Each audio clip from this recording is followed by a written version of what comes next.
kang pwedeng pagkuhanan. Correct. Pero kung when you're renting, wala kang equity na pwede mong pagkuhanan. Wala. Oh, so ito yung sinasabi namin sa inyo na you'll see the fruits siguro mga within 2 to 3 years. Yes. Kaya nga, 'di ba, when you own a home, ang maganda sa pag may bahay ka, para siyang alkansya. Tama. Bayad ka ng bayad ng mortgage. Tama. Pero habang nagbabayad ka ng mortgage, bumababa yung principal. And then, Tapos skin tumataas ang equity. Parang gumaganon siya, Oo. gumaganyan. Oo. 'Di ba? Yeah. So it's really beneficial Yes. kung kaya nila yung monthly payment. Yes, correct. Diba? Correct. Why not? And Diba? most of the times, to be honest with you, Elizabeth, Yes.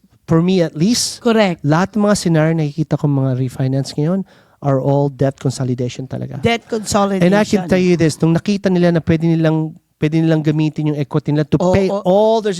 Parang it's a new beginning to them. Oo nga, parang Sa new beginning. na-relieve sila, Sobra, diba? sobra. Yet, pero yung monthly payment nila, pareho lang din ba? Oh, it's a little bit probably, kung pareho or some ways, mas Just mababa a ng little, konti. Oo. Mas mababa. Yeah. O a little bit lang. Oo. Compared dun sa minimum monthly payment pero na kasi- binabayad nila sa kotse, Pero sa kasi credit card. pag inad mo lahat yung mga monthly payments nila sa mga credit cards nila, tsaka mga kotse nila, they're saving like maybe $1,200 or $2,000 eh. Wow! Oo.